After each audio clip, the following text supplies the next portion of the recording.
Well,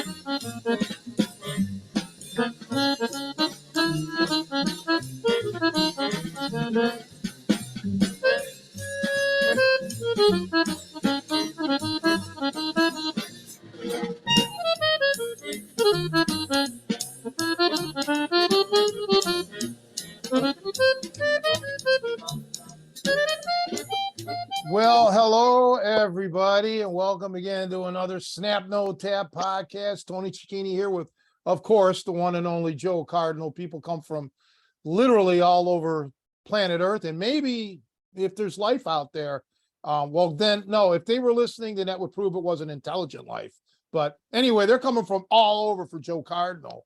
But and we're going to have a special guest that Joe will introduce in a few minutes. But Joe, what's up? How you doing, kid? Doing good. I'm living large. I got some homemade tacos from some neighbors today, along with some Puerto Rican rice. You can't ask for much more than that. So I'm living large today and happy to be around. How about you, Tony? What's going on with you? Let's see. Well, we got the seminars coming up this coming weekend, which would be the 19th and the 20th. The 19th at Bender Martial Arts and Fitness from 12 to 2. And then the next day, the 20th at DuPage Krav Maga from 10 to 12, from 10 to 12, with Chuck May. So that, and let's see what. Oh, before we go any further, sorry, I got to interrupt, but there's a time shift at Bender's. We have to do it a little bit later. So everybody note, it starts at 1:30. He's now got, what do you call it? A capoeira class on Saturday. So he just keeps adding more and more classes. So he's asked us if we could do a time shift. So please note that it's just starting. Okay, I wish somebody would have informed me, because I've had it up on my website as 12 to 2 for the last consider yourself. month. Yeah. So we just found this out. So breaking news. So go ahead. What else, Tony? Well, yeah, well, that kind of screws my schedule up too, so now I'm going to have to rearrange, because I had planned to go to the nursing home at a certain time to see my mother. So now I'm going to have to try to get a hold of the nursing home tomorrow. So nope, I'm not so happy about this last minute shit. So you take it away. I don't really want to talk now. I got to cool down, because this is kind of rude and ignorant, to be honest with you, last minute like this. So you take it. Okay, well, I'm happy, really excited about this interest. The last few episodes we've had some really great guests. We've had our friend Russell Stutley on, once again, back on. And then we had, before that, a great list of guests here. So check out our previous episodes. But I'm really happy to introduce Greg Mele. Greg, welcome to the show. Glad to have you on. Appreciate it. Thank you. So, and glad to have another Italian in the house. Oh, yeah. We got a threesome, right? There you go. Yeah. Yeah. That didn't come out right at all. But Greg has a really interesting and a unique martial arts background, which I think a lot of our listeners, one of the things I'm always proud about this podcast is we have a very diverse group of people who've trained with us and who are friends in our contacts. And so we're able to share their stories and their unique perspective on the martial arts. And this is just another exciting example of that. So Greg, let's start about with, well, I guess I can introduce you. You basically are in a martial art that's kind of under the umbrella called HEMA, Historical European Martial Arts. Would you agree with that? And then you kind of a part of a subset of that, kind of focused on the Italian martial arts. Correct. But you didn't start with that. So where did you kind of grew up in the Chicagoland area? And then when did you start doing athletics and martial arts? Yeah, I did. I grew up in the 70s and 80s during the martial arts boom in Chicago. Back in the days when, if you lived in Chicago, it was, during the tail end of the Count Dante era.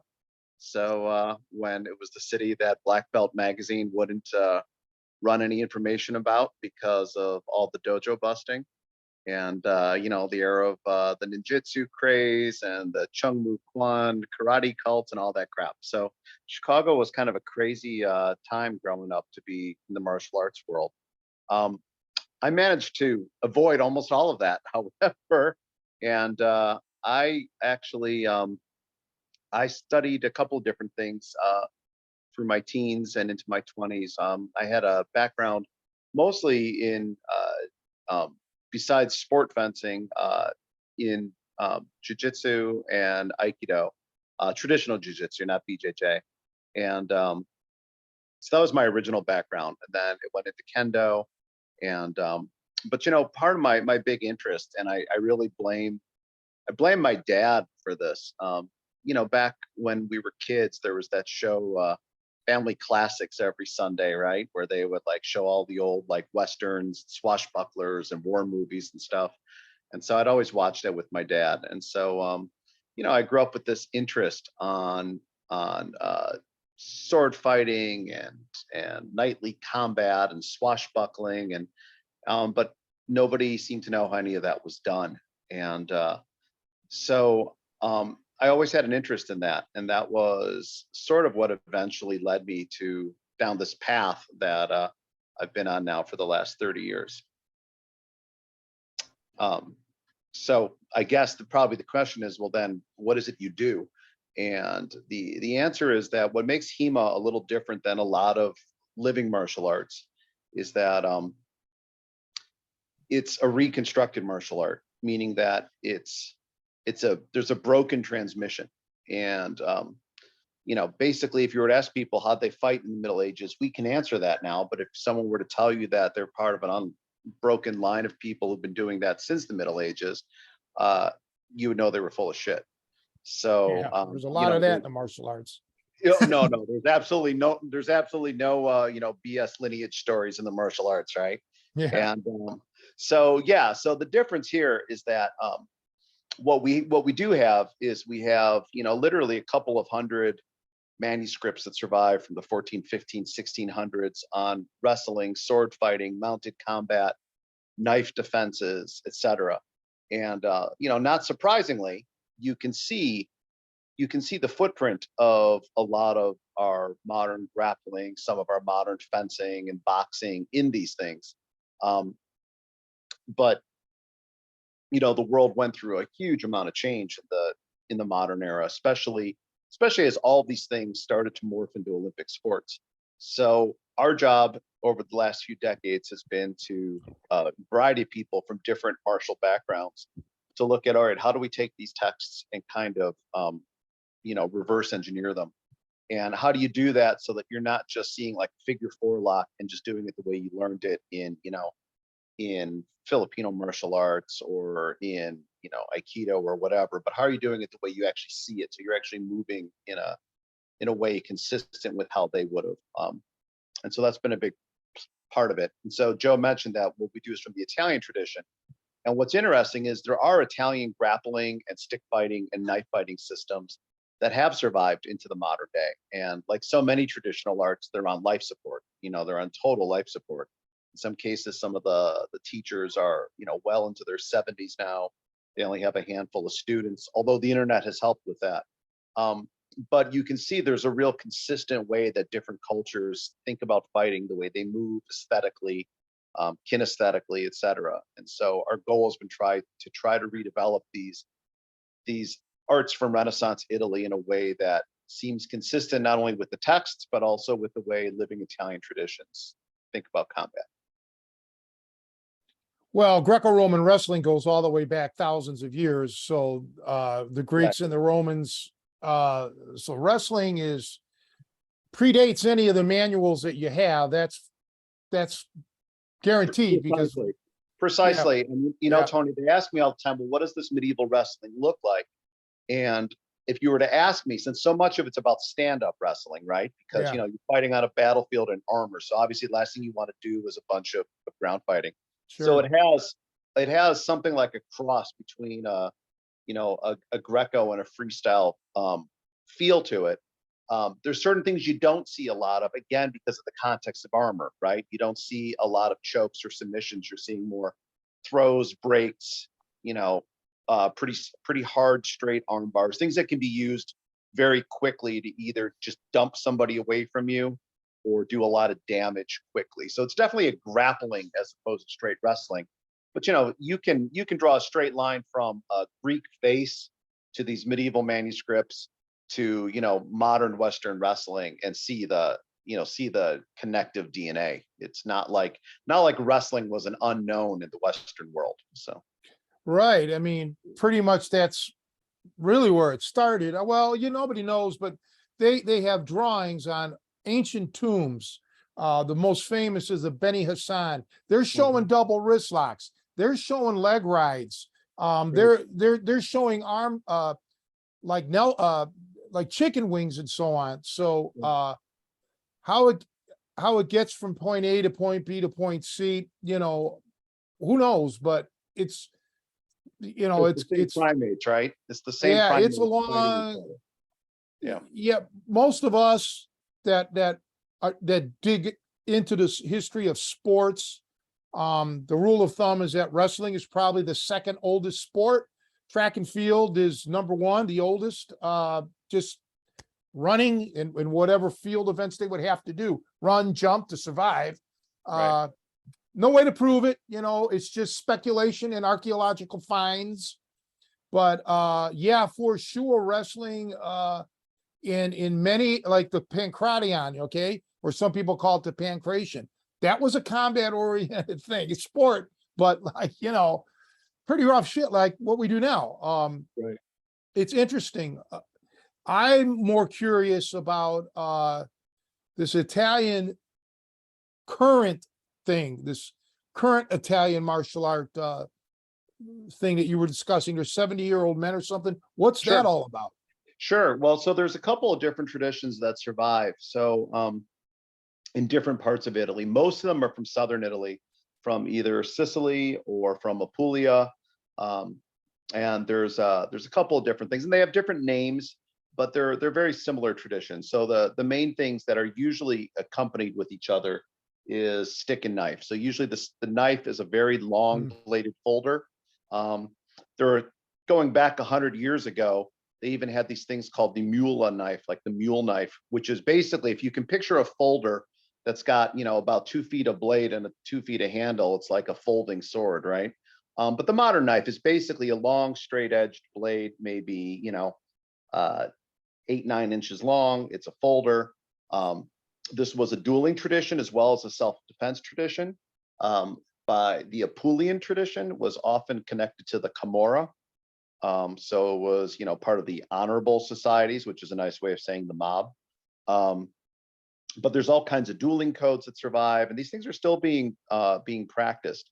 In the North, the knife fighting is much more pragmatic. The knife is sometimes used in a reverse grip, and it also has a grappling style called gambetto, which involves hammer fists, joint locks, kicks, simple throws, neck breaks, very, very rough and tumble. It's by tradition associated with sailors in the port of Genoa, but it's definitely a Genoese style. And that also uses a stick that's about armpit length. And so, these, and this isn't Savate, that's its own thing. And there are parts of Italy that have kind of a Savate influence, but these are traditions that seem to be native to Italy. And like I said, other than the gambetto and Genoese stick fighting, most of it is from the south of Italy and is primarily focused on stick and knife, although there's also a kind of a side art that goes with it called that's just referred to as slaps and kicks. But it's basically an empty hand style that uses kind of the same methods of the walking stick or the knife, just when you don't have anything in your hands. So Well, the Sicilian wrestling now, does that have Turkish influence? So, you would think, right? Possibly, but we don't see on the South, at least not that I've found, a really strong close wrestling connection. Mostly only that one Northern tradition, which is strange because we certainly know that even as early as 1900, there was a fair bit of stuff being written on both, Italian style boxing and Italian style wrestling. But like so many things, the two world wars seem to have, just wreaked havoc with the people who taught that. So in the South, it's mostly, when you see empty hand stuff with no weapons, it's mostly strike oriented and mostly long distance. Okay. And even then, like, I got to tell you, this is a funny thing, just to prove that no martial art is pure. There is, in one of the Apulian styles, there, when you see like this little training, it's kind of a solo form, right? That they put, that has been around at least for a few generations. There's a sidekick in it. And I remember, asking my teacher, I was like, where the hell does the sidekick come from? And he's like, well, it originally had a thing called a mule kick, which is basically the person that comes behind you, you're on rocky ground, you slip and you kind of kick like an upper, like an upper reverse kick, like a mule. And I said, well, when did it change? He said the 1970s. And I said, why? He said Bruce Lee movies. He's like, that's what kids were interested in. So they stuck the sidekick in there to keep them interested. So It's interesting. yeah. Well, I know I was raised, I'm 100% Italian. I was raised in a big Italian household and, or not a big household, but the Italian, my grandparents raised me. It was an Italian household. Okay. Sure. So when I mean big, not people wise, which is us three, but immersed in the culture, the music and Yeah. everything. So I know that when my grandfather would talk about how they fought back in the 20s and 30s, he boxed, but I mean, more or less like street fighting, and with the Italians, they brought their own little rough and tumble thing. I don't know if they got it from over there or if they did it once they came to America, but lot of stilettos, a lot of Yep. switchblades. I got one. Yep. And Interesting way. Huh? And that's still what survives there, is those exact same blades. And my grandfather came here from Calabria, and I remember my dad talking about how their family were shepherds and they used to fight with shepherd sticks, and his grandfather had taught him that. And I was like, oh, okay, whatever, Dad. But my grandfather was dead by the time I was old enough to ask questions. Okay. And sure enough, that whole idea of fighting with the shepherd stick still alive in Calabria. There's a whole nother tradition there for that too. And a boxing style there, but I haven't seen it, so I don't know what it looks like. But yeah. That's interesting. Well, my grandfather that raised me, he was from the northern part of Italy, Trieste, way north. Yep. Whereas my Cecchine thing, we're outside of Rome, pretty much. So, but I didn't really know my grandfather on that side that much, because he didn't live in Ohio. He lived in PA. I lived in Cleveland. But yeah, it was just interesting. It really, a lot of, everybody thinks like Asian martial arts, like they're the only people in the world sometimes that fought or had it rough. Man, most of the world had it rough at some point or another. Well, and look at what the term means, right? Martial art, the arts of Mars. So, it's literally named for the Roman god of war. And exactly. Yep. It's just in our case, our martial heritage now is, a couple of aircraft carriers sitting off the shore loaded up with right. Fighter jets. So yeah, I was just going to say to those points, and we've had some guests on here from, some survival school stuff that I've done, and they talked about kind of the burden of teaching or trying to advocate learning what some people consider are obsolete skills, like why learn how to make a fire when you can get a Bic lighter for $1, or less. And, I could see that with a lot of, in European, and you probably have a lot more details on this, but and a lot, like you said, these traditions are dead because a lot of these skills became obsolete. Once firearms were introduced and things advanced, these things kind of, people didn't practice these things just as a hobby. They were done for real reasons. You needed them for war. And once you had handguns or whatever, there was no point in practicing some of these skills. But it's interesting that it's kind of come full circle now, and where we're kind of realizing the value, and I think that's something that we struggle with teaching even hand to hand in the American environment, because so many people are concealed carry oriented. Well, why do I need to learn these other skills when it's, you know, technology may have rendered some of these things, you know, less effective or less necessary. And I think we could argue that that's not always the case. Sometimes you won't have your gun. But the one thing I think that's, Or, you know, if you do have your gun and you're going to use it, you have to make that decision that, okay, am I going to kill this person? Because you can't assume you're not going to, right? So, but you know, I think there's an even bigger part of that, Joe, is that we live so divorced as a culture. We live so divorced from day-to-day violence compared to earlier generations, but also so divorced from increasingly from just martial culture. You know, I mean, I see this just teaching right now, like the students that I get in now who might be teenagers compared to my own generation as a Gen Xer, just have a lot less like background just wrestling, you know, than, and I feel like you and I, Joe, have a lot less than like my dad's generation did. I mean, it was just to be assumed, you know, my dad was at the very tail end of the greatest generation, right? And you know, like every single kid he grew up with, they all knew how to box and wrestle, and you know, they could all shoot a little bit. Like it was just something that boys just learned. It was just an assumption. You know, every single kid in his school had a little exposure to, like, you know, CYO boxing at the very least. And you just don't see that now. So we've just changed so culturally from all of this. Well, you're exactly right, because my grandfather was a pro fighter, but a lot of his friends that I knew, they weren't pro boxers, but they all boxed. Okay. Right. They all knew the basics of how to keep their hands up and, you know, all of that. So you're correct about that. And there, yeah, it's just, we're living in a different time now, you know, Yeah. it's changed. And I grew up in this, well, I was born in the 60s, but I grew up in the 70s, man. You still, you know, I started boxing as a young kid.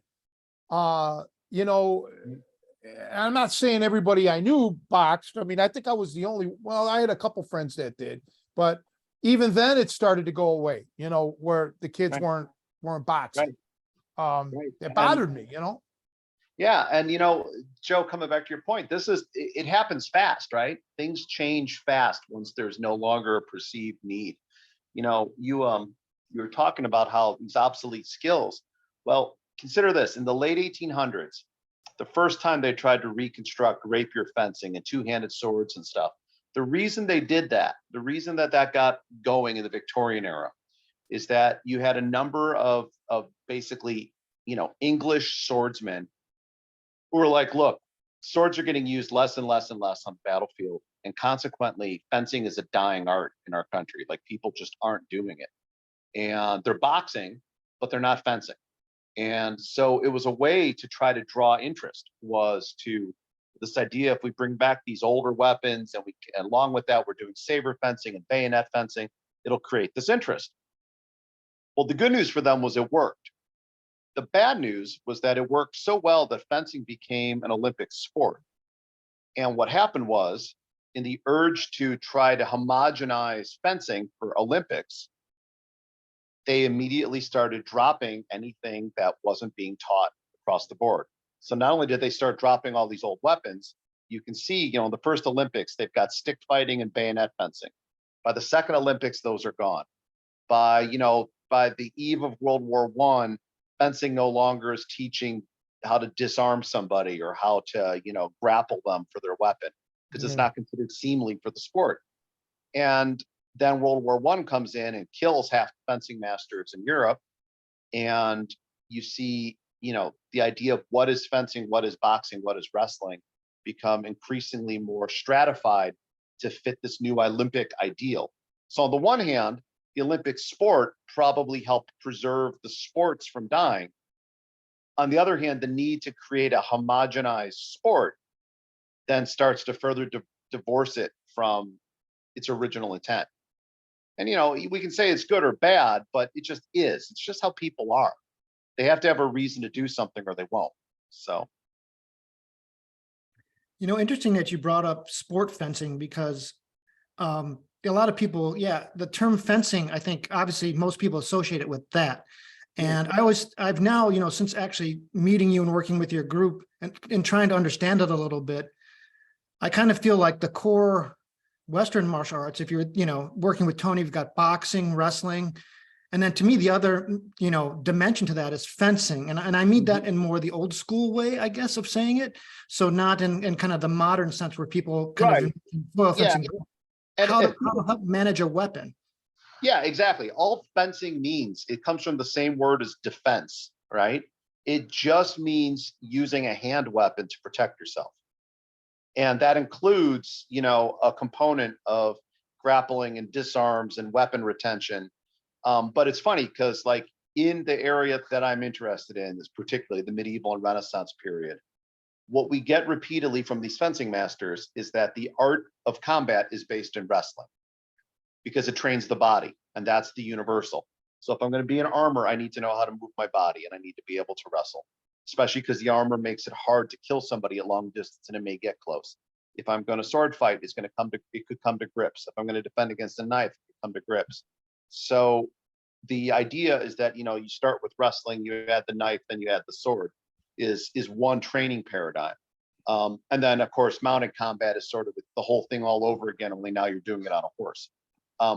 But over and over and over again, there's this idea that yeah, fencing and wrestling are the two foundations.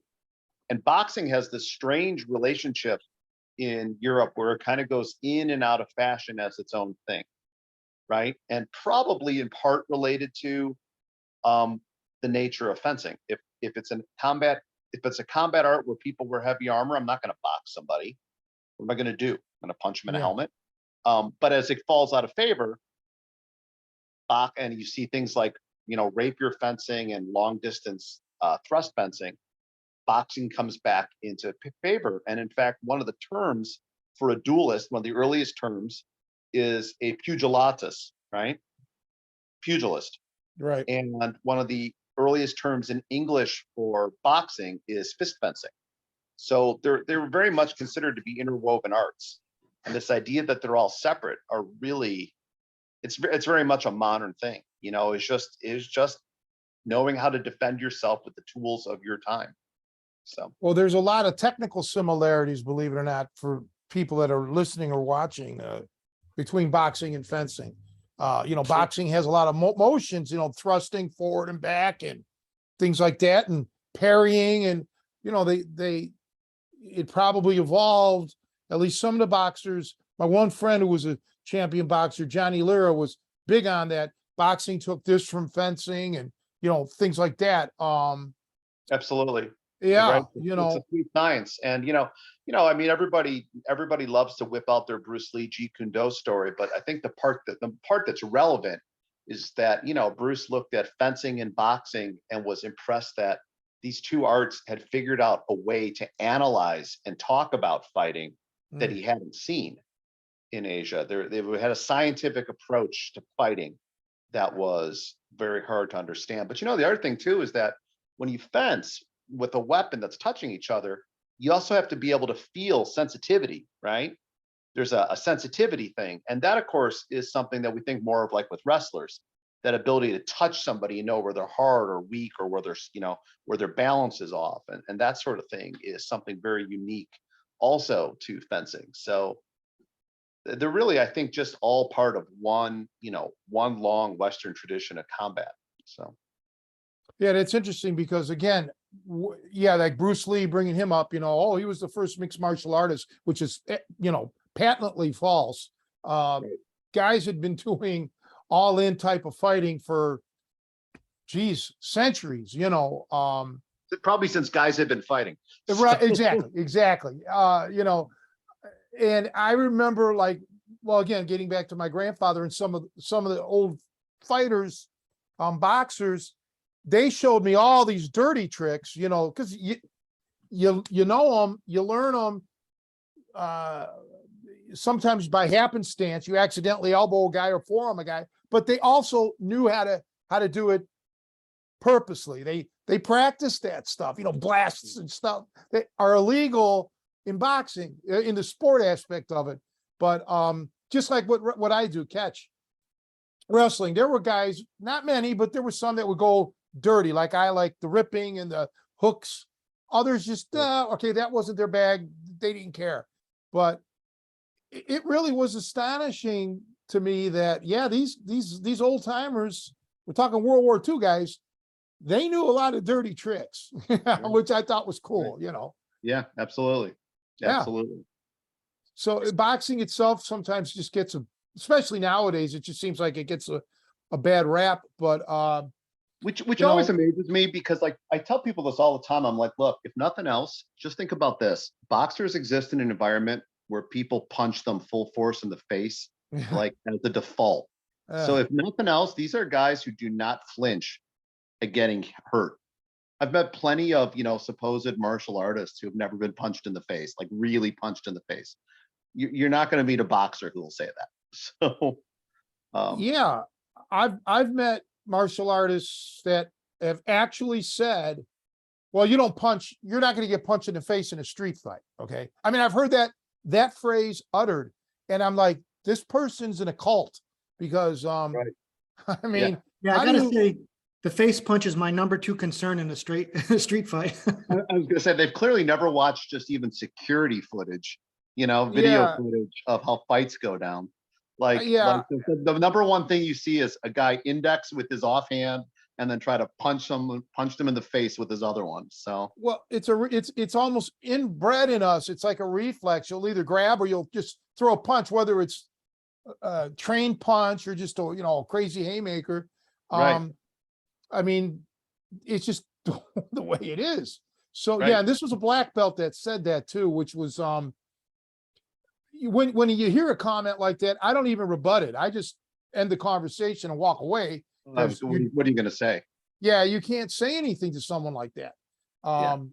But getting onto the weapon thing, not your weapons in particular, but like growing up, I've gotten stuck several times, and there was a lot of that happening in my area in Cleveland in the 70s, and of course guns.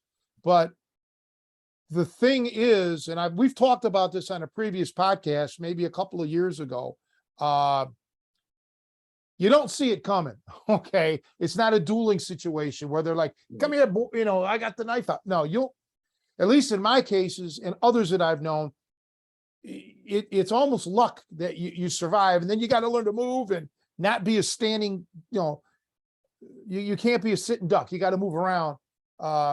So some schools that I've taught at, where I see them like basically dueling with a knife, which is great. I mean, it's a good thing, but I never encountered that in real life. No, Okay. and you know what? Like even coming back to the Italian stuff, like I said, there's a dueling tradition to those knives. But notice what I just said. There is also a dueling tradition. Like it's literally, right, these people were fighting formal duels Yeah. where we've agreed to this. Yeah. But people mistake dueling, which is certainly dangerous as hell and a real thing, but with self-defense. And like you Right. said, a street encounter, like for example, just with the art that I teach, 90% of the dagger material we have is empty-handed versus the dagger, even though you can see this guy wearing the thing on his belt, right? Because the point is you haven't deployed it. It's not an equal fight. And like you said, half the time knives come out, it's an assassination. It's not a fight. It's an assassination. And so I think that's one of the things that people also have. Again, movies give us this idea that like we're going to both drop back, draw our knives, guns, whatever, and like, duke it out. No, someone just pulls a weapon and tries to murder you. Yeah, you're hitting the nail on the head. You're talking my lingo because that's true. And the dueling aspect of it, just like sport grappling or just sport martial arts, that's great. And sometimes you can practice certain techniques and safely and hone your skills that way. But I don't believe that I'm not saying this about you, but like I've always told my students or people that I know, don't get a false sense of security because it's not real what's happening here. Like, I'll stick a thumb in your eye before I go for a real complicated technique in a street fight. Okay. Right. And that changes everything. The other thing too is, I was going to say about, guns. and we hear about it all the time, drive-bys. I was a victim of one of those. There was literally no chance in my case to do anything, okay? He was in a car in the street, I'm on the sidewalk, I turn around and boom, he pulls the trigger. Nothing anybody in the world could do, you know? I got lucky, but that he didn't shoot me in the head, but Right. once again, it's not the movies, okay? It's not the movies, and you can hear about it every day in Chicago, drive-by shooting. It's not that the dueling or not that you can't disarm. I mean, we've had instances where people have pulled guns. I've had it later in life, but they never pulled the trigger there, you know, with the pistols. That's a whole different story. But yeah, I just wish people would start seeing it really as reality as opposed to everything like a sport. Right, right. And when you see these older arts that have all these, weapon retention or weapon stripping techniques, it's not because it's specifically because you're on the wrong end of this fight. If the Yeah. person's pulling a weapon, you don't have one. So it's like, no, I'm making you train all this so that you have some hope in hell of this working if you have to use it. Not because, compared to the knife dueling stuff we have, here's 4 techniques. How much do you really need to know? Stick him in the hand, cut his hand, bob weave, stick him in the face. The knife does a lot of the work, but Yeah. it's unfortunately, coming back to what we said earlier, I think because we are so many people are so removed from the cultures that have produced even an art like catch, which is really part of the modern world, but just our world has changed. It's really easy for people to build a myth around themselves about what they think they're learning. Yeah. You know, Well, I see it in grappling schools, there's no reality training. It's just ground fighting. Nothing about weapons, nothing about, well, you just put this person in the range where if they do have a concealed weapon, you're dead. Okay. Yep. But that's okay, because I don't think they're actually proclaiming what they're doing is self-defense. They're teaching it for sport. But as long as these people realize it and don't try to do these moves, Right. then no harm, no foul. But I know, and I've read of stories, even here in Chicago a few years ago, where a pretty high-ranking BJJ guy got almost killed in a street fight because he couldn't handle that kind of a situation. It was a yeah, two like on one thing. probably tried to pull guard, right? So Well, yeah, I don't know all I know is that it happened on the lakefront. 2 guys were beating somebody up or mugging somebody, and he was a big dude, the good guy. He tried to intervene, and these 2 guys just beat the shit out of him, literally hospitalized him, and he was touch and go. So he didn't have the training to deal with 2-on-1, which is a whole different world. yeah, I'll just digress a little bit on that topic about, because you may not be aware of this news story, Tony, but I think just a few months ago, a world champion Brazilian jiu-jitsu guy, I mean, one of the best, got into a bar fight, subdued the guy temporarily, disarmed him, because I think the guy came at him with a bottle. I don't know all the details, but he subdued the guy, let the guy go. The guy just came back and shot him and killed him. One of their great champions was killed. And again, that kind of goes to don't confuse, there's different strategy when you're on the street, you've got to think differently than I've just won the match.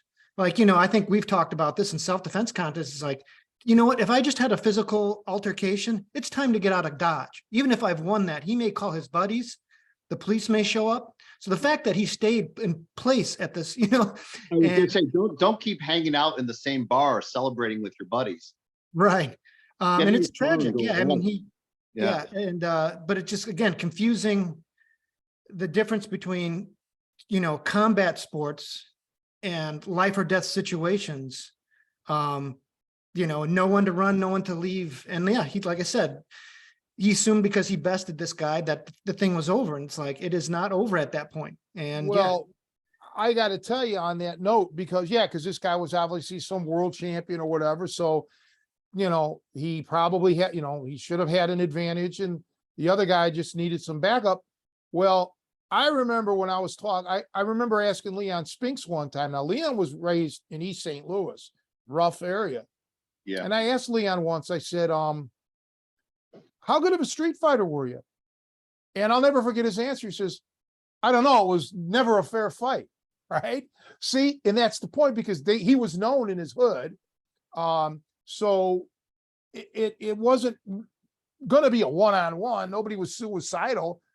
So you have to assume that, especially if, I don't know this situation with the jiu-jitsu guy, but let's just pretend that everybody there knew that he was a champion jiu-jitsu guy. So they're going to want to try to even the score a little bit. Okay. And yeah, you're right. You either finish that guy, incapacitate him, or make sure that he goes away in handcuffs. But yeah, you still really want to try to get out of there, because you don't know.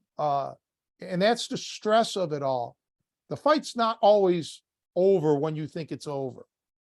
Okay, there's always getbacks. And you hear about bouncers getting stabbed or getting killed.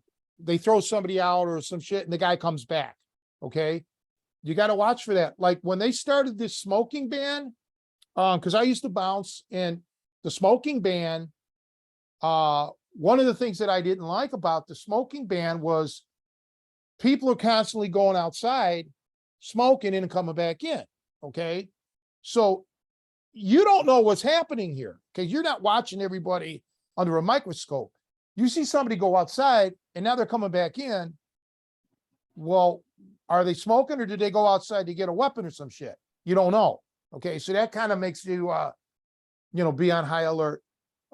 Yeah, we're living in a different dynamic. And now with the concealed carry or open carry in certain areas, you almost have to assume everybody's packing. Now what? Right. And that scares me, especially when there's alcohol involved.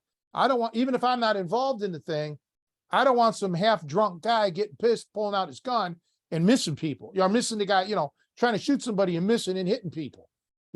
That's what worries me. I wanted to circle back a little bit because I made an observation. I'm kind of regretting that. When I used the term obsolete, and I think perceived obsolete is maybe more what I should have said. Because one of the things, and I'll make this observation about what I appreciate from learning fencing and the way we described it is kind of Western weapons, I guess, is that, so whenever I'm going to evaluate a technique that I'm learning, whether it's grappling or striking, I always kind of go back to, like, let's say a certain striking technique. If I did this said technique that I've seen, would I be vulnerable to a boxer? Am I exposing my head? Am I exposing, is this somehow violating the rules I learned from boxing or wrestling? So could someone take me down if I did this technique? So it was kind of a baseline for me, how to evaluate new information coming in. And sometimes I can add to my repertoire, like maybe let's say a Muay Thai elbow or something that doesn't violate my boxing skills per se. I can mix that in and still be safe from a boxing or wrestling perspective. And I think that's also very true.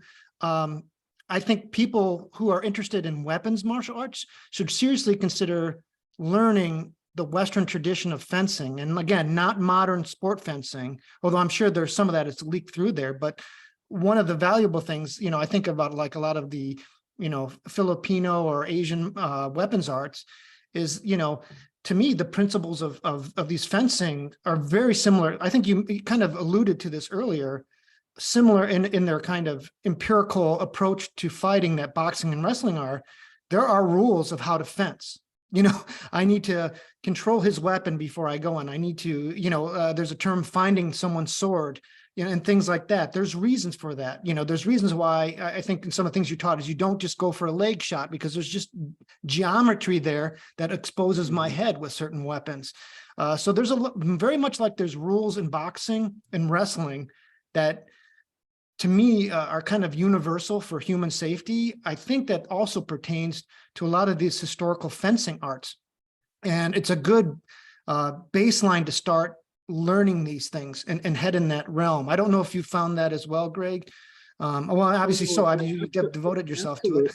Yeah, absolutely. And and it's funny because of course, when you're learning an art from another culture, if you're learning in a traditional way, you're learning, and I'm not talking about you're learning to count in Japanese or something. I'm just talking about, you're learning how they conceptualize things, right?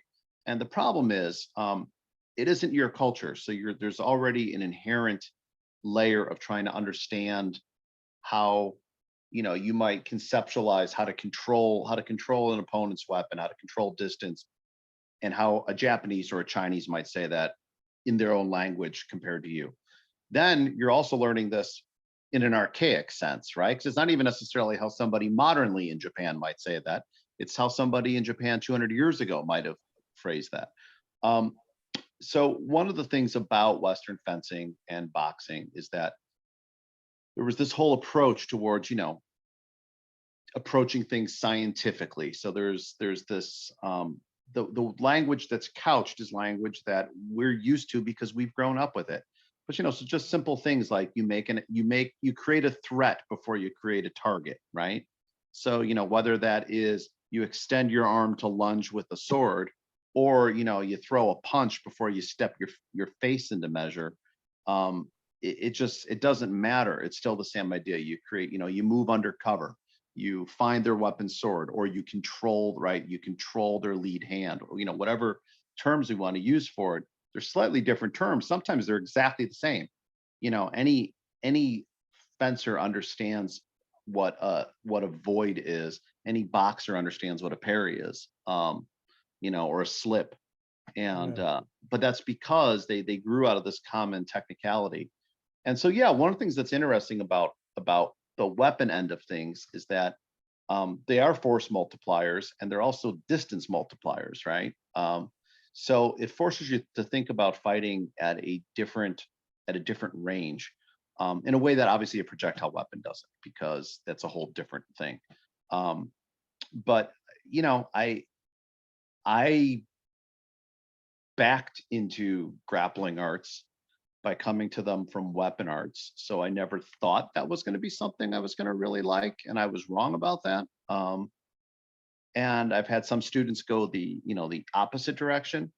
But I think at a certain point, you start to realize that whether there's a tool in your hand or no tool at all, it's the same human body and the same human mind doing the fighting. And you start to realize that it's all useful. It's all useful as long as, like Tony said, maybe 5 minutes ago, you remember what the hell you're training for. Like if you want to do competitive gi or no gi BJJ, there's nothing wrong with that. Just understand that you're training to compete in a sport that's maximized for doing ground fighting, right? And don't mistake that for something else. If you want to study, modern self-defense combatives, or World War II military combatives, know that that's focused on quick, brutal self-defense, probably not maximized for entering a friendly grappling competition. Know what you're training for, and it's probably good. So, but I do feel that one thing about weapon arts is that because you can't take, you might be able to take a punch, but you definitely can't take a sword thrust through the head. It does force you to treat every single engagement with this idea of absolute lethality. So the language of fencing is all about not getting hit. And I think that's useful for any fighter to study. The other thing too, to piggyback off of that, what you just said about the lethality, because I've always said that you have to, any street encounter, you have to assume that your life's on the line. Okay. There's never I never relax. I don't care if it's a 10-year-old kid, they could pull a gun and blow you away. So the thing with that, the reverse of that is there are people that especially where I live now out here, that they conceal carry. They really don't go to the range. They're not marksmen. But I've tried to tell them, are you mentally prepared to live with yourself for the rest of your life after you've shot or worst case killed somebody? Do you understand fully the ramifications of this, besides the legal ramifications? Okay, just the psychological ramifications of maybe paralyzing someone or killing someone. These are things that the people that I know are not prepared to handle. They're not there. They don't think about all of that. They just don't care. They're like, I don't give a shit. Somebody tries to rob me, I'm gonna boom, boom, boom. Well, they really need to start caring because there's more to it than just pulling a gun and shooting somebody, at least in my belief. Yeah, and right. And it's like if you don't have the moral or ethical framework to care about that, you might want to at least care about the legal framework of it, right? And but I think anybody who's been around actual violence will tell you that the exposure to violence changes people. And I think, I have had over the years some of the strangest, reasons people have come in. Like my favorite was still the guy who came in and wanted to take sword lessons because he rode the L all the time and he didn't like guns, so he thought he'd just carry a sword. I was like, you're gonna what? Like, he's like, well, I mean, guns just don't seem fair. I'm like, you're worried about someone trying to kill you on the L, and you're worried about fair, and also you do understand that like 3 feet of sharp steel will murder someone just as dead, right? Yeah. And now you're going to try to explain to a jury why you thought you were Conan. Right. Everybody understands guns in America, for good or ill. We understand guns. You tell them, oh yeah, so I had my concealed short sword, and good luck with that. But like my point is that this is exactly to what you were saying about people detach the consequences of violence from the Yeah. movie in their head about, well, there's this they and they're gonna be there and they're gonna do this thing and I need to be ready. Well, okay, well, and then what? Well, then I'm good because the movie ended. Yeah. Roll credits. Okay, I'm gonna take off on that too, because your guy said, I ride the L, I'm afraid of getting killed, da da da. Out here, these people bash Chicago. Chicago's a war zone to them, okay? Uh-huh. And I always say, well, these are the people who pack. I'm like, well, how often have you been to Chicago? Well, I don't go to Chicago. I don't even step foot in Chicago. Well, then why are you packing? Why are you worried about it out here? Exactly. See, so it's and I know enough about psychology to right away realize there's more to it than this. Okay, these people are walking around in fear of their own shadow, really, and they're going to use Chicago as the justification for it. Well, they're killing people in Chicago, they're carjacking in Chicago. I want to be prepared. No, you're not. That's a cop out. There's something deeper with them. And by the way, these people, none of them are trained martial artists or fighters. And I think that's the gist of it. They look at the gun, in their case, the gun. I don't know of anybody that's carrying swords, but they're using that as their great equalizer. Okay. And they're probably not actually trained with the gun either. So really yeah, you know what I mean? Right. Like the number of people who somehow think that because they have the gun, they're going to be safe. It's like, well, the gun's not going to leap out of its concealed carry holster and fight for you. Right. You have to know how to use it. So, not to mention you need to know how to draw it without blowing your own nuts off. So, Right. But it is amazing. It is amazing. But I agree with you. That is part of the problem, is that we have this very fear-centric culture right now, of the they. And and I think, it's funny. We just had yesterday the kind of the equivalent of what we have for rank exams. And one of the young gentlemen who tested and fought publicly. I'm going to be vague enough so that if he sees, if classmates see the podcast, they won't know who I'm talking about. But when he came to us, he was nice North Side kid, desk jockey, had never done anything violent in his whole life. And when he first started sparring, first time he ever hit somebody, really freaked him out. Then, later on, he's like, maybe I'm not cut out for this. And it's just funny in the time he's been training with me, like his whole demeanor's changed. He went from being the skinny little kid to hitting the gym all the time to work out. Dresses different, acts different. And I don't mean in like like a smug, punky kind of way. I just mean like it's given him a chance to confront a lot of the things that he was afraid of or uncomfortable with and become a lot more comfortable in his own skin. And, that sort of thing serves you everywhere. Because if you're skittish, if you're constantly living in this state of fear, how do you function anywhere? How do you function with any kind of conflict in life? And life's one giant freaking conflict. And Tony, like you, I'm out in the burbs, and it is absolutely true. There's a suburban rabbit quality to people, a certain cadre of them where they just live in constant fear of the city, whatever that means. And yet they're not in the city. Yeah. I mean, Well, it's really a comfortable life out here. So well, I'm new to this rural thing and, relatively new, and but you hit on this about this kid that came and he trained and trained and trained, and now all the changes.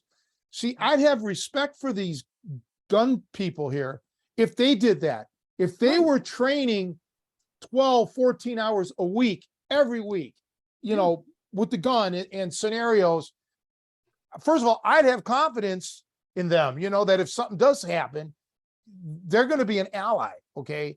they're not going to shoot you by mistake. Right. Exactly.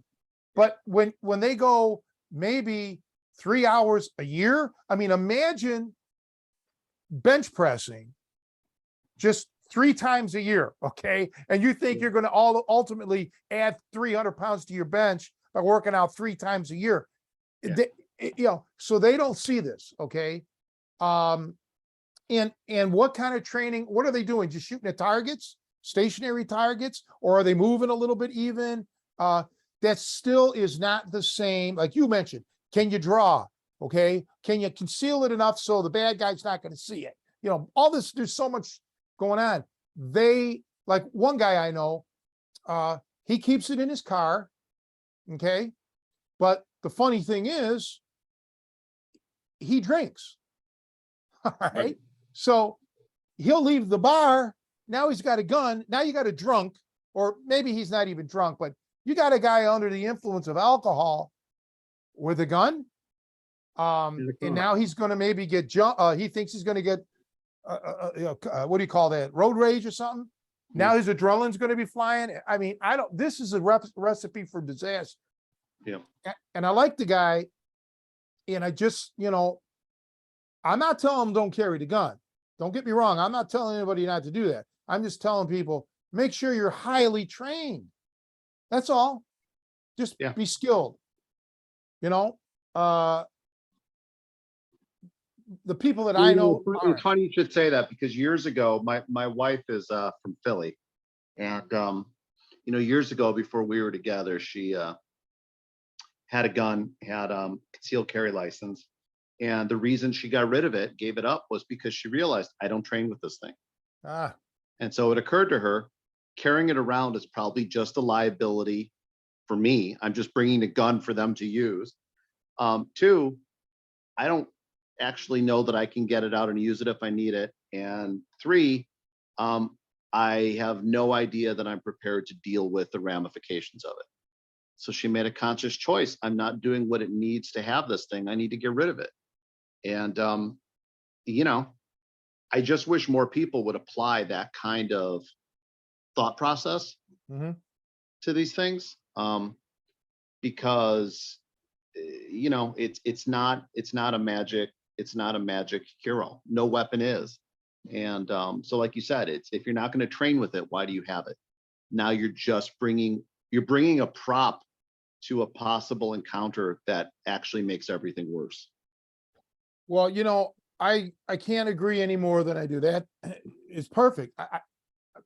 A lady that I know, she's a flight attendant, and I told her, what if, if the pilot had a fatal heart attack, do you want some passenger that watched Top Gun to go in there and fly the plane? Of course you wouldn't, right?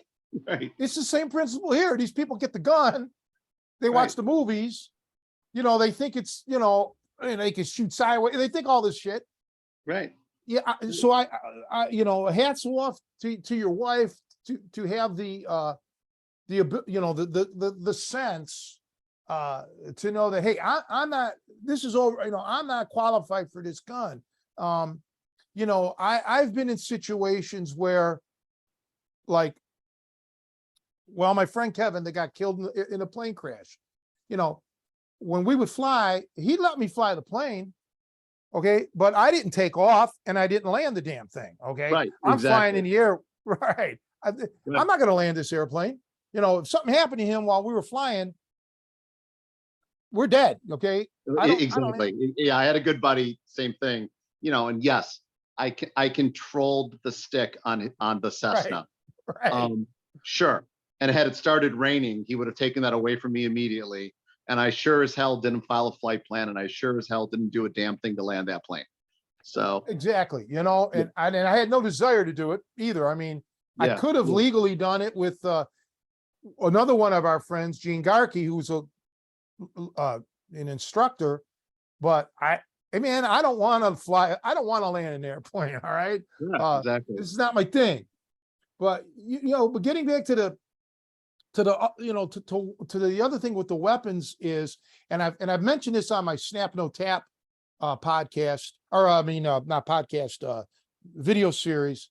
If I don't have any weapons on me, okay, which is the way I'm rolling, and you do now, okay, what may have been an argument, just a verbal thing, and you draw on me, or I know that you're about to draw, you now have just given me almost like the gateway to use deadly force, because now I think you're going to kill me, and I'm going to snuff you, man, with my bare hands, and it's your fault. Okay.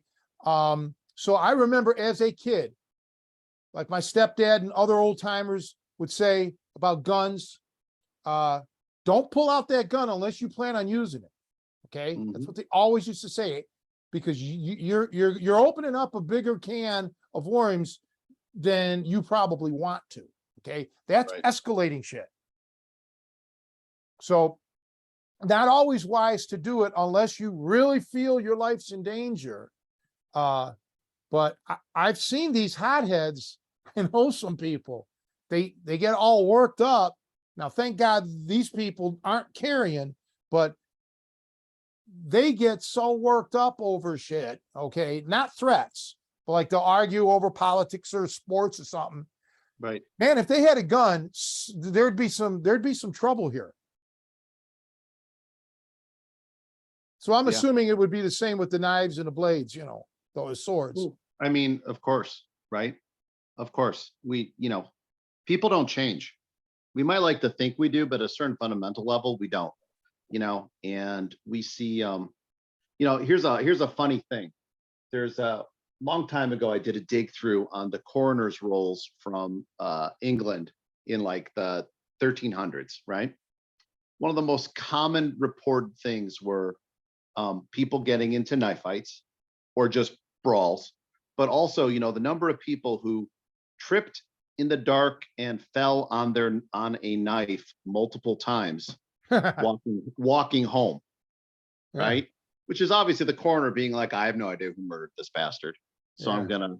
But the point is, like, people don't change, and so, like you said, if you bring the weapon there, you increase the chance it's going to get used, and so it's probably the only difference is, a lot of those earlier eras, people may have been more trained with them.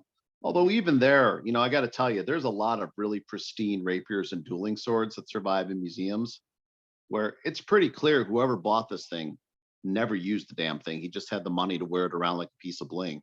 So, a part of me does wonder how many of these, these guys strutting around with their swords were no different than the guy, than some dude down in Texas open carrying his nice, silver plated 357 that he probably, like you said, probably fires 3 times a year, but I guess what that tells us is that's a type of person too.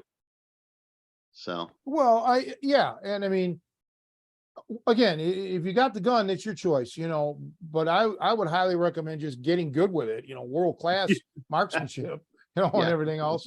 Exactly. But like the old timers, in like Wild West and before that, there's that expression, you couldn't hit the broadside of a barn. Those guns that we had back in the 1700s weren't that accurate. Okay. Nope. So, that's another thing that people, they've kind of fantasized about the Old West. And I remember reading that there were certain towns, it might have even been Dodge City, the famous Dodge City, where you had to check your gun at Oh, the yeah. sheriff's, at the jail when you came to Well, town. The irony of this, and I don't want to go too down this rabbit hole because depending on who watches the podcast, but the irony of it is we have this idea that somehow the idea of regulating weapons is a phenomenon of the modern era. And it's like, 2 years after the Constitution was passed, the city of Philadelphia created a city armory. So, and it was upheld by the Supreme Court. In the Middle Ages, there were bans all the time on, and supposedly, Wild West or the Middle Ages, there were bans on what weapons you could wear around town and when and who, and otherwise things had to stay in your house. So it's not like, it's not like it's ever been a free for all. That again, that's a fantasy we tell ourselves. So.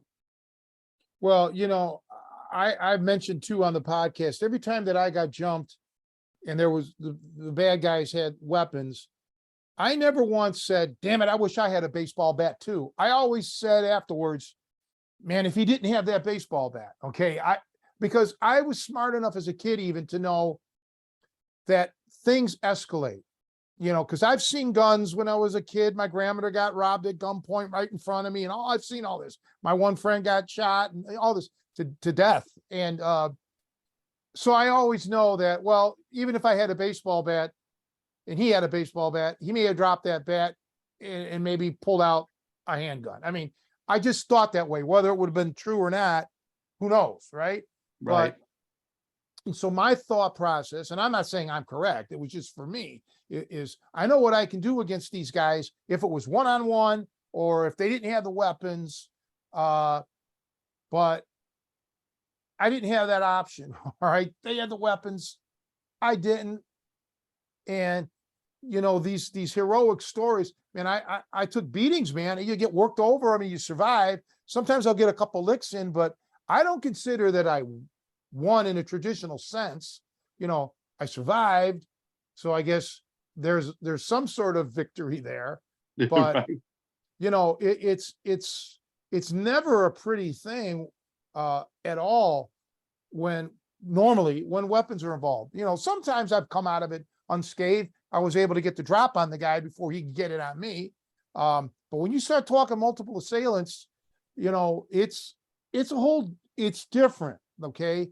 And I saw a video not too long ago. I only watched it for a few seconds because I stopped it. Okay. Because it was how to defend against a baseball bat. Now I don't watch martial art clips on YouTube or anything. This just happened to be on a website that I was at that had absolutely nothing to do with anything about that, but somebody had posted this. I didn't even know what I was watching. I click it and then I see it. And, you could see that it was, I clicked it. I clicked out. I had to click. You couldn't do you had to go to actually YouTube to see the clip. Okay. They wouldn't allow like random or remote viewing or whatever they call it. So this thing had like 6 million views. And I mean, he's showing how to defend against a baseball bat, but the guy that was swinging the baseball bat, I mean, he couldn't have swung it any slower. The law of gravity would have made it hit the ground. I mean, it was just ridiculous. I'm like, stop. Okay. Bullshit. And yet, he had 6 million views on a technique that was just, I mean, if you're going to do it and you're confident that you've practiced this and now you're putting it on YouTube, have that guy swing that baseball bat full blast all the way, like he's hitting a home run, like he's Babe Ruth. Okay. After all, you're claiming that this technique's going to work in the street. Well, you don't even have the guts to do it on a damn YouTube instructional video. So that irks me because that's putting people's lives in deadly danger. Because I've been attacked with baseball bats. You don't want that to happen to you. And especially if they start wailing on your head, this may be the last time you're going to walk. A friend of mine in grade school, his father got killed because he got hit in the head with a pipe. Okay. So I get hyper like I am right now because I think these people are a disgrace.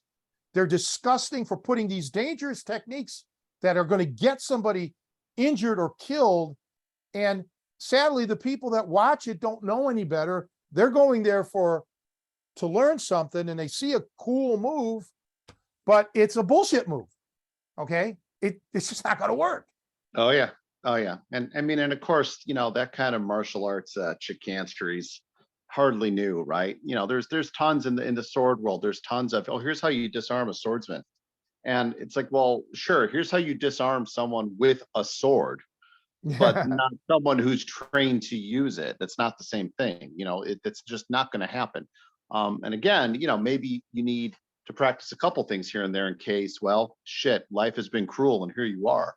But you're right. So many of the things that people get handed are just going to get them maimed or killed. And it is irresponsible. But I sometimes wonder, it's like, is it just because do these people know it's bullshit, or are they inside their own movie and they just don't know it?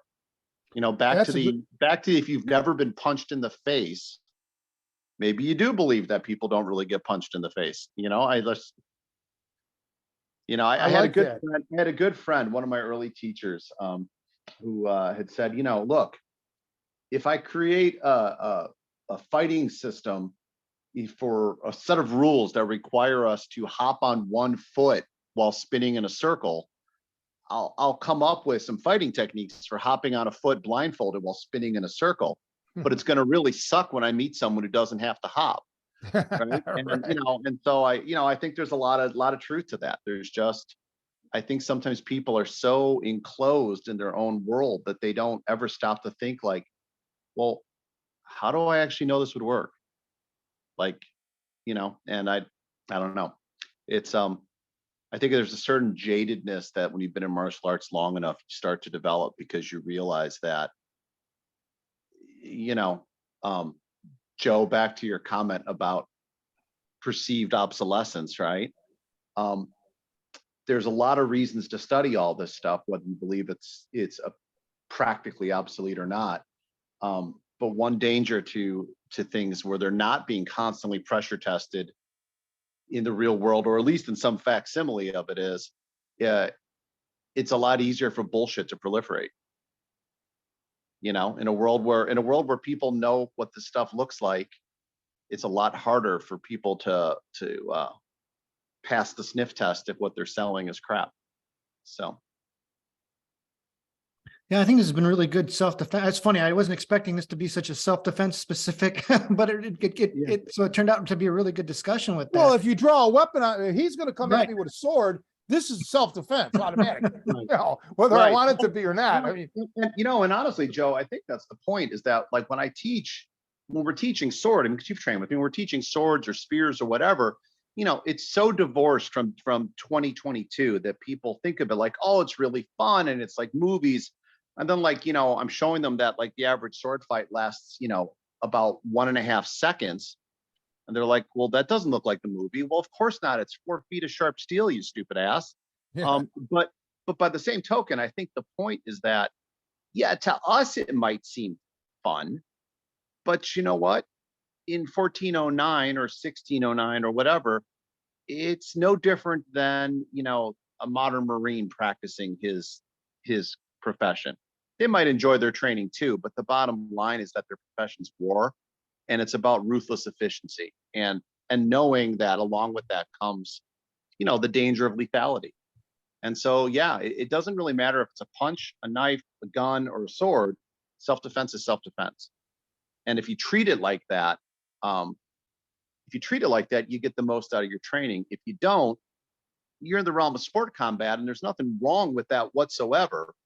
But you need to know that that's you've switched gears, or you've lost the value of your martial art as martial art. Oh, I agree completely. And for me, I never was really martial artist per se, but mine was 100% about self-defense. Yes, there was a boxing sport. There was no catch wrestling sport. And I'm thankful for that because I learned the effectiveness of this. Not that a tamed down version isn't good. It just wouldn't have worked for me, would have got me in Right. trouble, Right. and probably got me killed, without a doubt. So I'm with you on that because everything to me is self-defense. Now, I've mentioned this story before. I'm going to say it again. I don't want to mention the guy's name just because he's passed on, but I'll tell the story. Let's just put it this way. He could handle himself real well. Okay. He was a boxer and him and I are standing next to each other. We're at a place in Chicago, bar in Chicago, and one guy just starts running his mouth. He knew who I was. He knew who he was. He knew that he couldn't win a fight, but then he's running his mouth, saying that he'll fight either one of us. But like he was telling me that I wasn't allowed to take him down.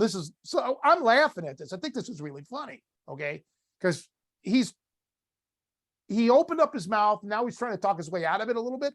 Well, anyway, my friend, here's the kicker to the story. It's really not about me because I'm laughing. Well, my friend takes off. Okay, my boxer friend leaves. I'm like, what? I don't get it. What? I mean, did he get pissed? I don't know. 10 minutes later, my boxer friend comes back. He had a gas can. He walks right behind me, opens up the gas can, starts squirting gas on this guy. He was going to light him on fire. Okay. Okay. Now here's a guy that All right. he could have beat the Respect shit out that. of him. But now it's a street fight. You pissed him off. He went and got a gallon of gas or whatever the size was and was going to literally light this guy on fire. Oh my God. Yeah. And that goes to show. Yeah, right. But this is now we're talking streets. Okay. Even though this was inside a place, it's still I call it a street fight, but Sure.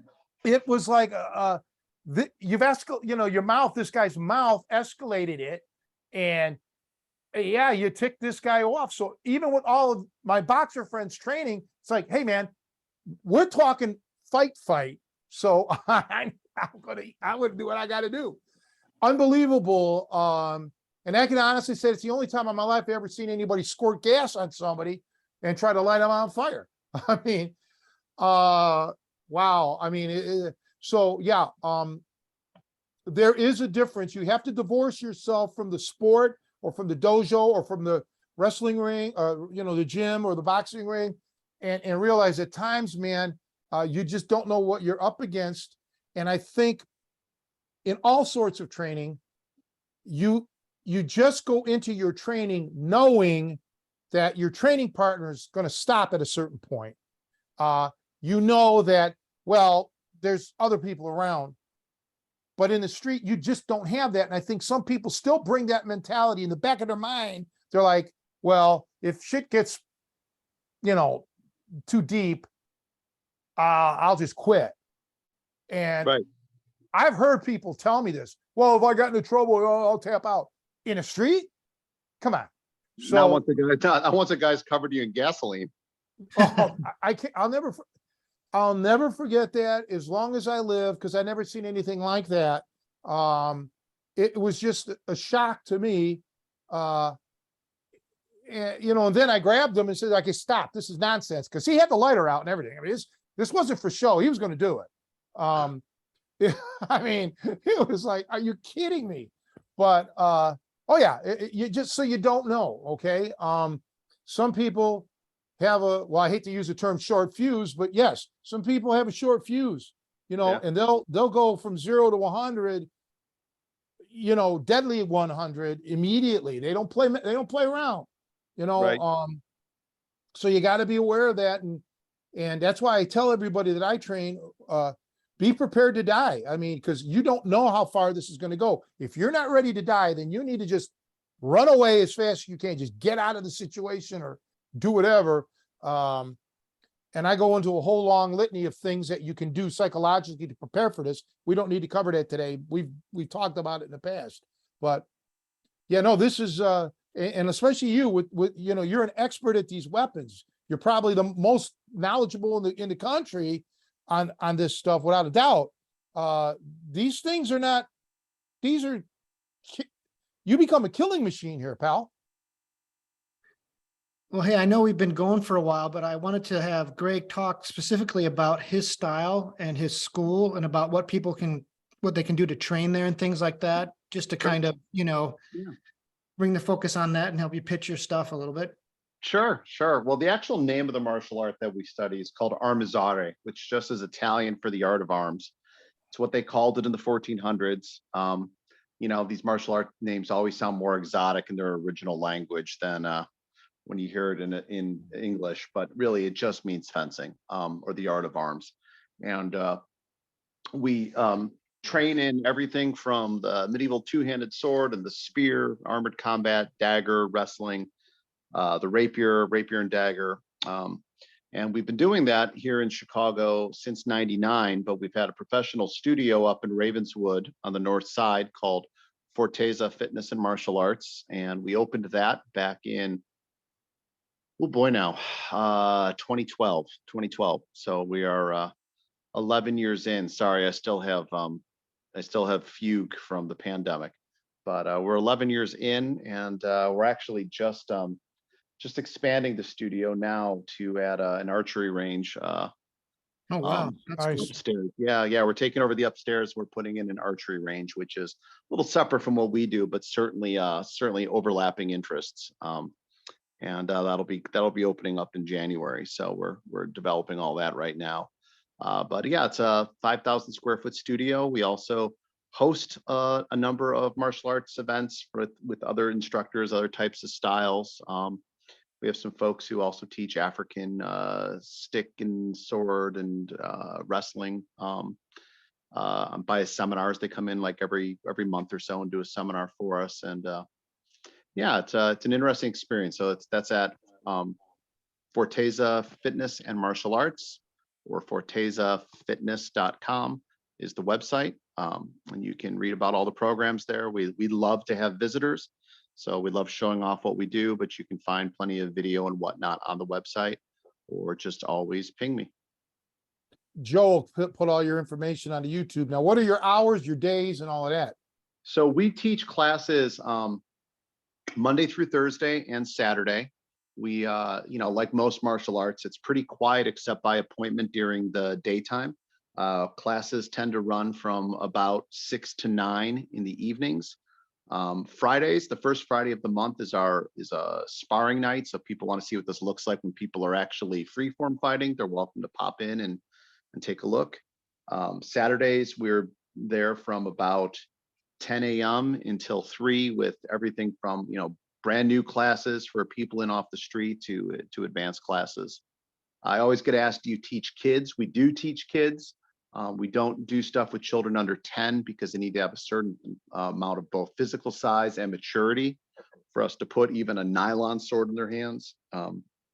But we do kids classes, and they are designed to not be a kiddie karate program. It's designed to kind of prep them so when they're old enough, they can move into adult training at a realistic skill set. Very good. Didn't you and I go there one time, Joe? Yeah, we stopped in. We definitely checked it out. I don't think I met Greg though. No, we didn't. No, No. Joe introduced me to somebody else, but we were only in there a couple minutes. I don't remember Was it being in there maybe long. Keith, Joe? Yeah, it was Keith. Yeah, my old business partner, probably. Yeah, because he was talking. We met or something about me doing a seminar down there, which never came to Yeah. fruition. I don't know what happened, but that was a long Yeah. time ago. Yeah, well, we still should talk about that.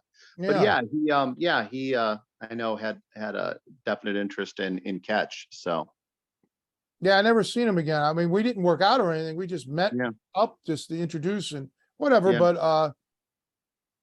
But yeah, no, this has been interesting because the thing is, you know, I'm very cognizant of weapons, and I come from the other side of the the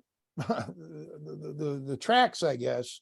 Whereas I was weapony, I guess. I was the guy that used the weapons on, Right, as opposed to right, so many martial art guys, practice to be the weaponer, they're going to use their knife or their stick or whatever. right. So yeah, and Joe was talking about rules. Well, I'll call those things principles. And so the principles of my fighting, is really what kept me alive. Okay. Having enough intelligence to know when to engage, when not to engage, but not being a sitting duck is the biggest thing I could tell people. For me, when you're empty, no weapons, I don't want to sit there and just let you do this shit to me. I'm going to try to create my angle so when you do attack, you're not like Babe Ruth in the batter's box, you're set and ready to Right. go. You're going to have to, I'm trying to lessen impacts and stuff. That's if I get the opportunity to see it coming, if I don't see it coming, you got the drop on me, man. You got the big advantage. But, I'd like to hook up with Joe one of these days, come down there and watch one of your classes for sure. Oh, that'd be great. We'd love to have you. We'd love to have you. Yeah, because it would be, I vaguely remember the place, that it was nice. It was impressive. Yeah. I don't think you had mats though, did you? We do. You We do? do. Did they Yeah. have mats back then, Joe?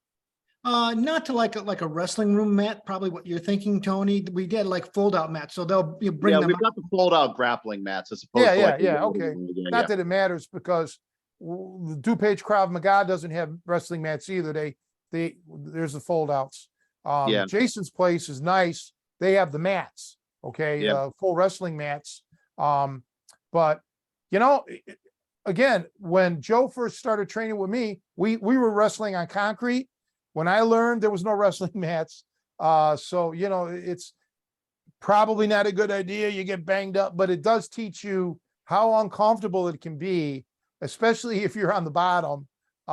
You don't want to be on the bottom when it's that uncomfortable and painful. And even on the top, you got to watch, because you're used to, that's another reason why people are on their knees all the time. And that's a pet peeve of mine. But especially if you're on gravel or rock or something, you're not even going to be able to be on your knees. That's why you got to get on your toes, pressure ride and all that. But yeah, no, for sure, I'd like to make a trip one of these days. We'll talk about it another time. Yeah. But I know the holidays are coming up and whatnot. But we'll see what happens. Yeah, be great. Absolutely. Always welcome. Yeah, thank you. So Joe, do you have any closing thoughts? Oh man, like I said, I could, pump Greg with a million questions actually. But I think we covered a lot, actually probably more important topics about, we kind of got some, I think, realistic discussion about self-defense and, but yeah, I mean, Greg, obviously you've been a scholar studying these texts for decades. And so it's kind of like, yeah. And I should mention, you've also published books too, correct? You should probably mention that too. I have a publishing company called Freelance Academy Press, and I've translated and published some of these texts from the 1400s, as well as published the work of some of the other people on there. And yeah, might be a fun like follow-up podcast sometime, Tony, to like have me feed Joe some of the images from some of these old wrestling manuscripts, and pop it up and see like what looks familiar to you or what doesn't, and why you might or might not do something different from a catch point of view, and just kind of show like how universal this stuff really is. I like that. Yeah, I think it'd be great. I think it'd really show people that these arts have got the human body hasn't changed, and so consequently wrestling is a really old martial tradition, and it remains a strongly consistent one because your body's not going to change. So well, I'll say this to that point. Sorry, Tony, to cut you off, but that someone who was on our podcast, Rick Solo, who's probably one of the premier Muay Thai instructors in the Chicagoland area. Actually, he's probably like 2 blocks from you, Greg. He's on Ravenswood as well. okay. But there was a sweep that you sent me from an ancient, not ancient, but from one of the texts that you study, a foot sweep that is it's used in Muay Thai, the exact same throw, Right. And actually another person who was on our podcast, Joe Jute, who does pen jacks a lot. That Yeah. like literally all three of you have shown me the same sweep. And there was an online discussion about it, very much to your point. But anyways, that's Yeah. just ringing a bell with me. But anyways, Yeah. Tony, sorry to cut you off. What were you saying? Well, well, no, he says that the bodies don't change. I said, well, I mean, Dolly Parton might be an exception to that rule. I don't, you know, but she just got $100 million, but from Jeff Bezos. But no, you know, but the body, the human body can only go in so many ways and so many things. I think the skills that we're probably better at isn't necessarily the quote unquote technique. It's all the attributes of it, you know, the Right. speed, the movement, the reflexes, Right. and you know, the fine tuning of it. But also bear in mind, I don't know any of your books, but just books in general cannot capture all the subtleties. All right. And I know No, in catch, absolutely not. no, but in catch wrestling, for example, the old timers, the legitimate ones who appeared in books would show the move, but they weren't always showing it exactly correctly. And Right. some didn't know it the right way, but many did, but they weren't going to tip it off, okay, to Right. somebody else. Right. You're right, you know, so, but it's very difficult. Like even when I do videos, I can't cover every little variation or this or that, because I go in there and I'm going to show a move, and let's say I'm using Joe as a demonstrator, you know, Joe's just going to follow along. But like when I'm at a seminar, I'll see somebody do something. I'll be like, okay, hold it. If the guy does this, now this is how you modify it. So I'm sure in those books, that wasn't the only way they did that particular move. They probably Of had course not. variations. Exactly. Of course not. And, you know, and you see that, and sometimes you'll see, you know, little variations of the same thing 4 different times. But even then, you know, it's like, it's funny. A couple of the ancient Greek texts are fascinating because they're not very good at describing things. But what they'll show is like, they'll tell you, you know, get in this hold and then wrestle from there. And, but I, you know, to my mind, what they're trying to show you is that you just have some of the stuff you just have to feel. You just Mhm. got to put yourself in the position and feel it. And that's not something that can be written. And so that's why I said at the beginning, you know, a large part of what we do is like detective work, because we're filling in, you know, we're doing necromancy, right? We're Yeah. figuring out how guys who've been in their grave for 600 years wanted to articulate this. And it's fascinating. Sometimes it's frustrating as hell, but that's also why we spend a lot of time working with people who come from living traditions too, because, you know, you want to see, okay, well, yeah, I see what this looks like and I see what this might be like.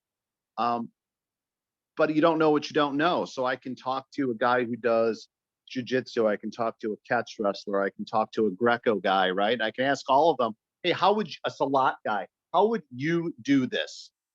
And I can look at that and I can see what the commonalities are, you know, and then hopefully you get a better picture of what might be true, if that makes sense.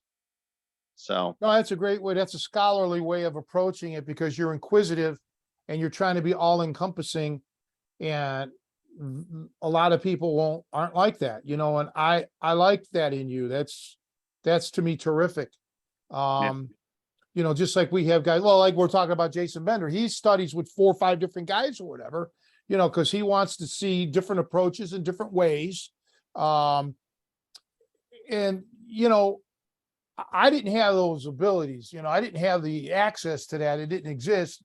So I just worked with what I could and filled in the blanks. And, you know, through the years, you know, I kind of do like what you do. right. I've met a lot of great martial artists and legends, and I ask them questions. How do you handle this? And how do you approach this? Lou Thez used to talk about that. He'd be wrestling overseas, and he'd see a move. He'd see a guy do a move, and he'd say, well, you know what? We can turn that into something. I'm going to remember what he did. When I get back home, I'm going to see if I can develop this into something more. Okay. Right. So that's why I would be interested in seeing these photos that you have or these books. Yeah. Yeah. Because I could say, okay, now here's what I would do, or here's how I would augment it. Now, that doesn't mean that whoever posed in that book didn't know what I'm going to say. They just didn't show it in that photo. But, you know, exactly. But they can only show you so much. And, you know, right. And that's the thing. I think all good fighters, all good martial artists are basically pirates, right? Yeah. They see something that works and they go, I'm going to steal that. and I'm going to figure out how to make that fit in with what I do. And like you said, I'll augment it. I'll make something more out of it. But, you know, like I didn't have that answer, but now I do. And, you know, and I think that's the thing that people modernly forget is they forget that creative and that inquisitive component. They just want to learn moves. And Yeah, it's like, but if you learn principles, you can create an infinity of moves. that's what I always say. You're exactly right. You don't Yeah. teach everybody the songs, you teach them the music, and then they can learn and write their own songs. Right. Right. Yeah. I explained it to my son a lot. Cause like I said at the beginning of this, you know, he's a jazz musician. And I tell him, you know, martial arts are jazz, but just like you had to do all that classical band that you didn't really like as much to get good enough to become a jazz musician, you know, to learn those structures and forms. Well, that's what I teach. And then hopefully once they're fighting, that's where the jazz comes in. Yeah, 'Cause the it's- improvising. Yeah, it's all improv. It's all improv. So Yeah, because every time we get into a fight, it's going to be something different. Okay, I mean, a street fight, especially because it could be weapons, it could be the location, it could be the, you know, A gas how you're can. feeling, huh? It could be a gas can. Yeah, right. It could be anything, right? But if you're injured, you're going to cancel your fight. But if you're injured, you can't cancel that street fight. Okay, you still got to go through with it. Now, Yeah. now, how do you handle that? You know, so yeah, it's a whole different world. But anyway, Greg, we've been rapping for a long time. It was great to see Yeah. you. We'll keep in touch, and for sure, we'll Joe and I will stop down at your gym. sounds great. Sounds great. We'd love to have you. And Okay, yeah, if you everybody wanna will do- see you next week, guys. Yeah, and if you want to do a part two, just let us know because we could keep going. So Okay, so yeah, what- like I now, said, what- Joe, what why don't time's you and I it? brainstorm that and we'll play a stump the Tony with ancient wrestlers. That sounds like it could be fun. Maybe right for the Yeah. holiday. It's like Awesome. they used to have Stump the Band. Well, we're gonna do, Stump the Wrestler guy. Yeah. But I now, like what it. time is this seminar on Saturday now? 1:30, so it's shifted just a little bit later. To So 3:30. yeah, 1:30 to, yeah, I guess it would be to 3:30. Okay, I gotta change it on the website, but I gotta call the nursing home because, they were, And we can talk after this if this doesn't work. You and I, we can. no, coordinate. I gotta do the seminar, so let's do the seminar, but yeah, I've just gotta, because the following week, they're having a Thanksgiving get together. Mm, Yeah, that's, anyway, but that we'll talk later. But listen, guys, nice to see you. We'll see you soon, Greg. Yeah, All great right, thanks for conversation. having me, Thank guys. you. All right. Take care. Bye.